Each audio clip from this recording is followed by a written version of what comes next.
সম্প্রতি ওয়ার্ল্ড ব্যাংকের যে রিপোর্টটা আমরা দেখেছি যে এই বছর 17 লাখ মানুষ দরিদ্র থেকে বের হয়ে যাওয়ার কথা ছিল, কিন্তু যুদ্ধের কারণে হয়তো সেটা 5 লাখের বেশি সম্ভব হবে না। অর্থাৎ নতুন করে 12 লাখ দরিদ্র আমাদের থেকেই যাচ্ছে।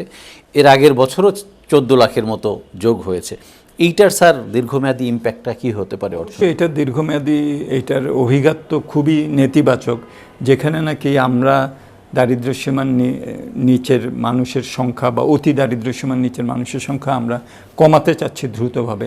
আমরা একটা জনকল্যাণমুখী রাষ্ট্রের কথা বলছি, আমরা একটা অন্তর্ভুক্তিমূলক সমাজের কথা বলছি, আমরা বৈষম্য, আয় বৈষম্য, সম্পদ বৈষম্য, ভোগ বৈষম্য কমানোর কথা বলছি। এরকম একটা অবস্থায় এই যদি চরিত্র যদি হয়, তাহলে তো এটা তো খুবই অ্যালার্মিং, এবং এটা যে কোনো নীতি নির্ধারকের ঘুম হারাম করার জন্য এটা যথেষ্ট। সুতরাং আমাদেরকে চেষ্টা যেটা করতে হবে সেটা হলো যে কিভাবে আমরা এই যে পরিস্থিতি এটাকে সামাল দিতে পারি। এটার একটা বড় যেটা অনুঘটক সেটা হলো বিনিয়োগ। আমার ব্যক্তি খাতের ক্রেডিট এক্সপানশন ছিল 6-7%, সরকার ঋণ নিয়েছে হলো 30%-এর বেশি।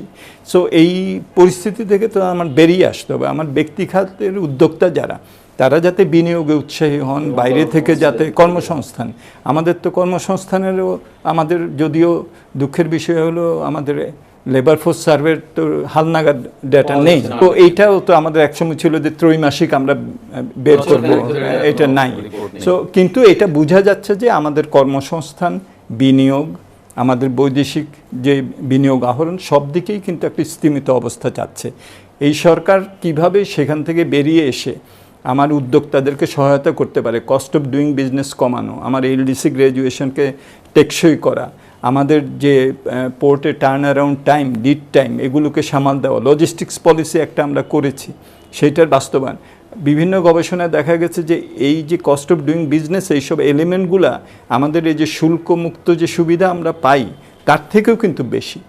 সুতরাং আমি যদি শুল্কমুক্ত চলে যাই কিন্তু এগুলোকে সামাল দিতে পারি, তাহলে কিন্তু এলডিসি গ্র্যাজুয়েশনও আমি ওইটাকে সমন্বয় করতে পারবো। সো এই জায়গাগুলোতে আমাদের নজর দিতে হবে। সেটা করতে গেলে প্রাতিষ্ঠানিক সক্ষমতা বৃদ্ধি, সুশাসন, সাশ্রয়ীভাবে প্রজেক্টের বাস্তবায়ন, সময় মতো বাস্তবায়ন, এগুলো অনেক ইম্পর্ট্যান্ট হবে।